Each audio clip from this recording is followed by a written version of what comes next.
For those of you unfamiliar with USEA, we're a nonprofit, non-lobbying, nonpartisan institution founded in 1924. We're built on two pillars of equal importance. First, we convene, educate, and serve as a key resource for the American energy enterprise. A prime example is exactly what we're doing today in our forum. Second, we work in close long-term partnership with USAID, the State Department, the Department of Energy, to better the lives of people throughout the world, to provide them with an affordable, clean, and reliable energy access. We work with everyone from those who have no energy, trying to get them energy, to improve the lives and service of energy to those who need energy in a new and better state. I'd like to thank our USEA Board of Directors, led by Executive Chairperson Vicky Bailey, here with me today, for their support and encouragement over the past year. And of course, we want to express our deepest gratitude for the unwavering dedication of the USEA staff that has soldiered on throughout the past two most difficult years. We have a truly strong lineup of expert guest speakers today who are at the forefront of energy production, exploration, fuel supply, and delivery. They're all extremely brilliant, and their presentations promise to be unique and insightful.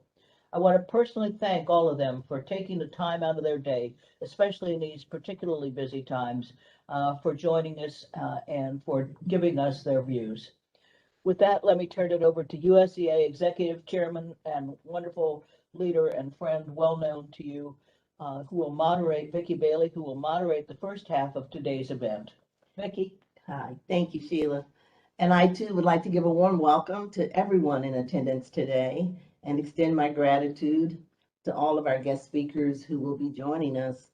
As Sheila said, this is our 13th Energy Supply Forum, the last edition of which was held 2 years ago in October of 2019.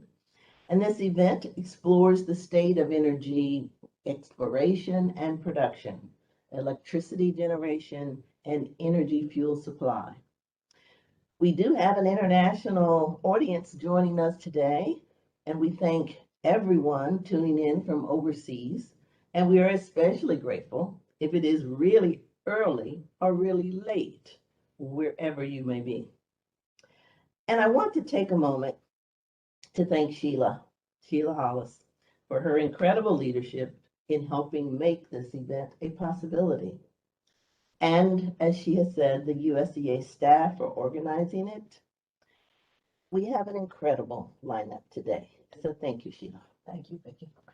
Informational dialogue on the current energy issues of today have never been more important. And events like this make that possible. So without further ado, we're going to get started. And Sheila and I are going to kind of set the scene for this morning's presentations and discussion and dialogue. And we want to talk about some of the foundational issues impacting energy supply decisions today. And so I kind of went back in my history and in my time in the energy industry. And I see as the greatest change from when I entered the energy sector dialogue to now is the ability to drive energy policy and regulation from a position of scarcity of supply to now a position of abundance of supply. And that's an important achievement, giving us the ability to be energy independent. Secondly, access to energy that is safe, reliable, and affordable, one of the pillars of the USEA mission. Overarching, being good stewards of our environment would be the third area I would think of. And there are state and regional activities, there's federal legislations, there are geopolitical activities, which you'll hear more about today from Sheila and others.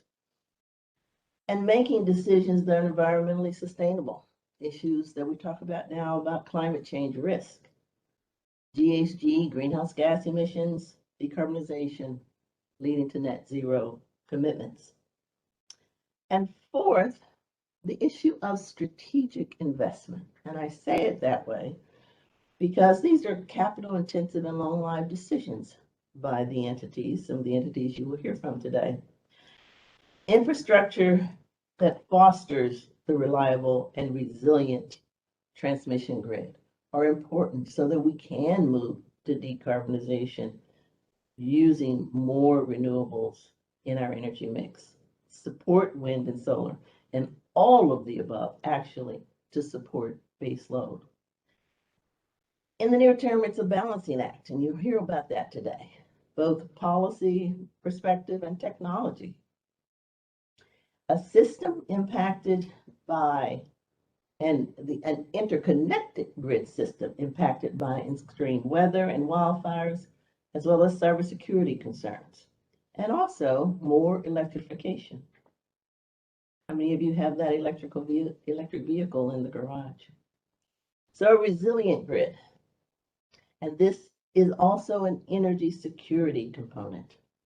So this energy transition that you'll be hearing about today is a balancing act, both for policymakers and those responsible for the grid. And I think lastly, but definitely not unimportant, because this is how we're going to actually get to net zero, is innovation. And you'll hear more about battery storage, you'll hear more about electrification. And we have a new member of USEA who's speaking today that will be presenting on the issue of battery storage, I believe, this morning. So this is just kind of to set the scene for you as you listen today and take notes. And we want to thank our presenters for being with us this morning. Sheila. Thank you, Vicky. Vicky, you've traveled the four corners of the world on behalf of the U.S. government and in your private sector life. What do you see is the major concern of the countries that you have visited and advised and participated with? What is it that is the driving force in the world today? Is it the CO2 issue, or is it just basic access to energy and pricing of energy? Sheila, like most of us listening and those that we try to serve, it's we want a quality of life.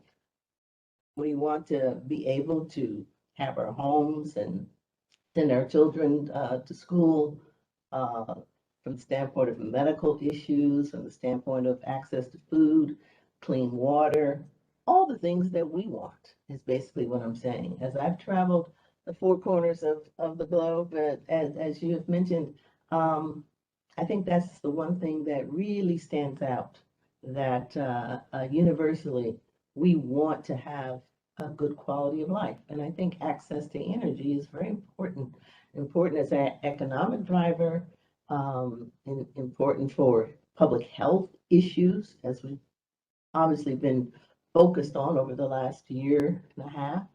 So I think that's the most profound thing that's impressed upon me, Sheila. Vicky, do you see energy as a basic human right around the world? Access to energy? Yes, I do. I do too. I think without energy, you can't. First of all, the quality of life is as dismal as we've seen. But beyond that, it doesn't allow participation in the modern world. Setting aside the basic issue of heat, light, cooking, all the rest, it doesn't seem like you're kind of shoved off to the side as a country or as a people within a country. Right. And to me, it has to be elevated as a human right, just as clean air, clean water, internet access. They're basically becoming necessary to exist on Earth. And I think it's important that we try not to dictate to countries as to, the resources, the natural resources of individual countries are specific to them.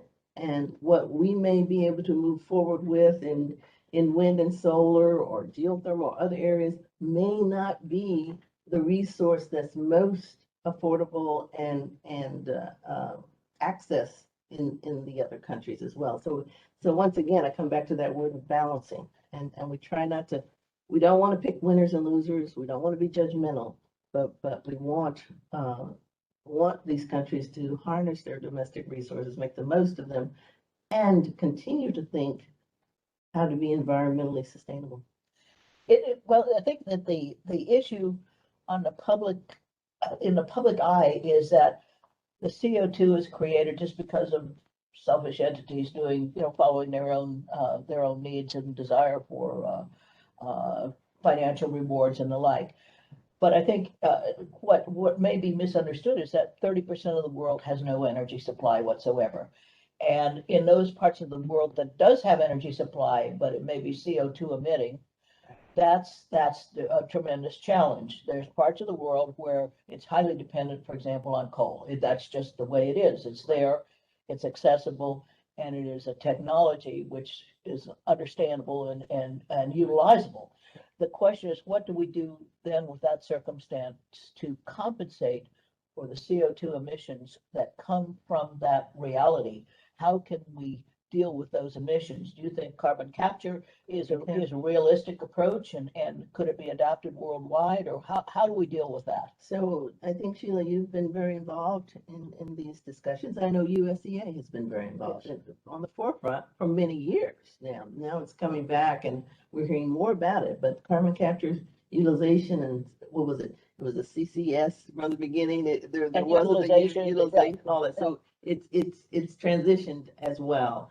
And it is a technology that should be harnessed and used in our effort to decarbonize. I mean, to the extent that countries are able to do this, and I think this is part of what USEA does, when we put boots on the ground and we go into other areas of the world, this is our focus to say, all right, we understand this is what your resource is. How can we mitigate the effects? How can we use them effectively? And then let's talk about infrastructure issues. We have an infrastructure here in the United States that's second to none. Okay, so I think years ago someone mentioned that we might be a third world country, but we are not. we have a very, very intricate and well developed and technologically safe transmission grid and infrastructure. We need to continue to modernize it. We need to continue to harden it and make it resilient because of such issues as extreme weather, wildfire, and I also mentioned cybersecurity earlier. I think that from my own perspective, the cybersecurity plus the carbon issue are the two existential issues of the day in energy. And it's the pressure of those two realities, basically realizing that in a heartbeat, 50 million people can be blacked out, as they were in the early 2000s, when New York City was blacked out and went all the way up to Toronto. And it whips up into Canada. And a very interesting relationship with Canada is another one that is certainly worth not overlooking, because we are massively dependent on Canada for hydropower, which of course in many parts of the country is critical and is non-CO2 related. Yeah. Right. You and I, we think of this, what we do, it's North American energy national. When we look at a national energy policy, we have to include our neighbors to the north and to the south. So we oftentimes short circuit that and abbreviate, but it really is a North American energy arena and sector. Something that the North American Electric Reliability Council does from the standpoint of their oversight of the grid and all of that. It extends into Canada. So that's very important to bring up. And also from the standpoint of research and study, I would encourage our listeners. Department of Energy has the Energy Information Agency, and they put out reports. There's a recent report as it relates to natural gas issues and other issues. And so I think it's important to gird yourself with that kind of information as well. And it's accessible, it's free. It's free, right? Your tax dollars at work, so you may as well take advantage of it. Exactly. And there's a tremendous amount just with respect to what's going on in the world. One of the best resources is also free, the CIA Fact Book, which contains very detailed information on where a country gets its energy, what percentage of the population has energy, and the infrastructure that's available to deliver it. Tremendous resources there for those of you who are interested and want to follow up in a particular area. Just the wealth of resources available on the internet, and basically in about 5 minutes worth of research. And if you want, Which we did, right? we did. We absolutely do it every day. Well, Vicky, how do you think USEA is playing a role in this? What drives you to be a part of the USEA leadership, and you've been in it a long time? How is USEA working with USAID, DOE, and the State Department, in your mind, going out and improving the world? And it's not only in country, but what we do back in the U.S. As far as our educational endeavors, are working hand in hand with the departments here in Washington and beyond. But what do you see USEA's role is, and why are we unique? Well, you've highlighted several of the tenets of USEA, and earlier in your remarks, convening. We're able to convene. We're able to educate. We're able to do point, counterpoint, and talk about the different issues, talk about the subject matters that may be polarizing to some, but we want to be an area, or a place where we can discuss these very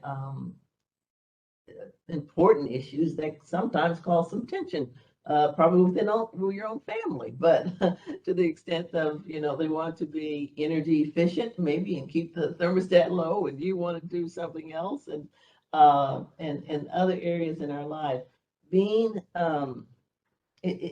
Why should we care about these issues? I think it's part of what USEA tries to do from the standpoint of educating, that each of us has a responsibility to be good stewards of our environment. To the extent that we're very much international. USEA has many activities around the world, and sometimes that doesn't come through, but we're very important to the extent that we're trying to get other areas of the world to have access to energy. It's like going back again to the quality of life, and I think USEA, that's an important mission of ours, is this access to energy. And I think the way we do it, the way we bring conversations like this morning to our audience, is extremely important. Vicky, as we are on this journey of trying to improve, trying to help the world, convening, educating, and bringing people together to dialogue on the key issues of our day, do you see opportunities for people that may have been left out or undervalued, or just never gotten into the game, for women, for minorities, to really play a major role, to step up much more and have opportunities in the energy field? I know you serve on boards. You see the initiatives that are taking place there. Within USEA, we have a very significant women's initiative in Asia that we're working on diligently, and a number of other programs that bring women and minorities to the table to be participatory and to really drive and help the energy industry evolve to embrace more parts of humanity and more parts of the United States intellectual base and educational base and technological base, to make sure that there are more seats at the table, and that those seats are not just on the edge, but in the middle of the action. And if you look at our board of directors, you'll see that so many heads of our organizations that are around the table are headed by women. And that is a major leap forward from where it was when we started out in the business. It truly is. Yeah. That is one of the greatest changes as well. I should have noted that. But the focus on environmental justice, the focus on diversity, the focus on inclusion is much needed, and it's good, and it's important that we're highlighting that. One of the things that I meant to mention earlier, and you've been involved in, is Africa. We're doing more with the continent. We're bringing them into discussions, and I note that only because when I was assistant secretary, one of the things that USEA does is convene. We convened. USEA helped to convene our dear leader, Barry Worthington, at the time, we traveled extensively, and got individuals, energy ministers to the table. That was one of the areas of convening that USEA did for the Department of Energy when I was there. So I want to highlight that. And from the standpoint of women, this is incredible. This has been a remarkable time. The companies that you'll hear from, the entities that you're used to, the legacy utilities that you're used to, we're seeing more diversity, and that's a welcome change.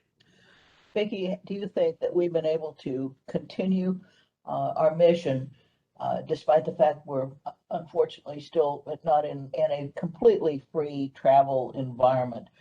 Do you think that we have ridden those rough seas to where we can do more in person? Do you see that coming up soon? And or is the convening that we're doing via conferences like this adequate? What can we do?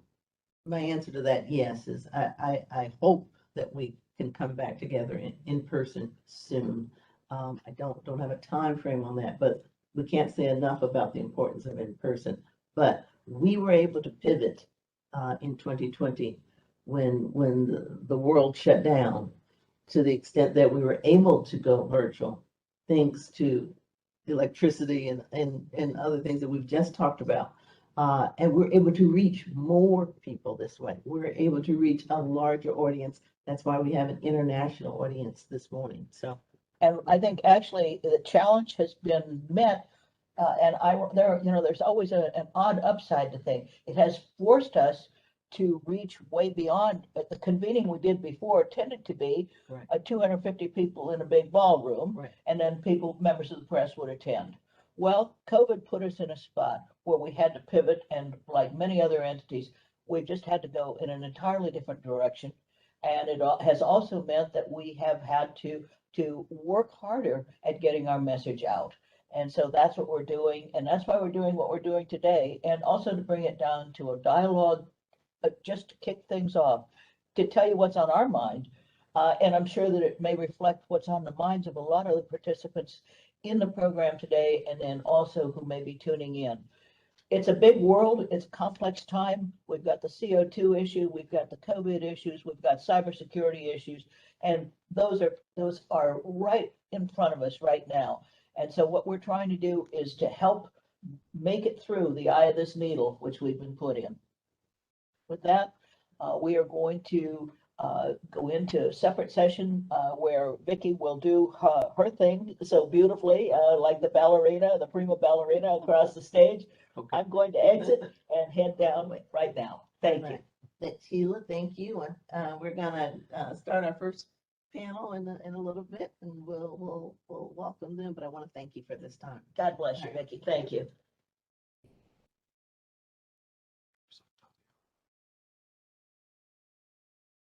Now we'll move on to today's presentations, and I have the honor to introduce Octavio Simoes, President and CEO of Delorean. I will remind you that Octavio's bio, and the bios for all of our speakers, as a matter of fact, is in the program that was sent to you. So without further ado, Octavio, it's great to see you.